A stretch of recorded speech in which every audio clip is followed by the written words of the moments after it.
వాస్తవంగా షర్మిల మీద భారతీయ జనతా పార్టీ పెద్దగా ఏం మాట్లాడాల్సిన అవసరం లేదు. ఎందుకంటే షర్మిలకి సంబంధించి ఆవిడ కాంగ్రెస్ పార్టీ, వీళ్ళది భారతీయ జనతా పార్టీ, ఈ రెండింటికి జాతీయ స్థాయిలో పోటీ కానీ ఇక్కడైతే లేదు. కానీ ఎందుకు మాట్లాడాల్సి ఉందంటే షర్మిల జగన్ని ఎంత టార్గెట్ చేస్తుందో భారతీయ జనతా పార్టీని అదే స్థాయిలో టార్గెట్ చేస్తుంది. రోజు ఆవిడ ఉపన్యాసంలో 70% జగన్ని, 25% బీజేపీని, మోడీని, ఒక 5% తెలుగుదేశాన్ని విమర్శిస్తుంది. కానీ ఎందుకని భారతీయ జనతా పార్టీ మొన్న విష్ణువర్ధన్ రెడ్డి ఒకరోజు ఏమో స్టేట్మెంట్ ఇచ్చినట్టున్నారు అంతే. షర్మిల తీవ్రంగా భారతీయ జనతా పార్టీని టార్గెట్ చేస్తున్నా ఎందుకు నోరు మెదపట్లేదు? ఒక ముఖ్యమంత్రి రాజశేఖర రెడ్డి గారి అమ్మాయి షర్మిల మాట్లాడుతుంటే ఇంకొక ముఖ్యమంత్రి నందమూరి తారక రామారావు గారి అమ్మాయి అయినటువంటి పురంధేశ్వరిని నమ్మితే భారతీయ జనతా పార్టీ ఆమె ఎందుకు నోరు మెదపదో తెలియదు.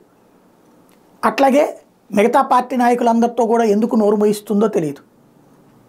అదే అంటే షర్మిల మీద మాట్లాడితే వైసీపీకి అనుకూలంగా మాట్లాడినట్టు అని చెప్పి వీళ్ళే మూయించేస్తున్నారు నోరు.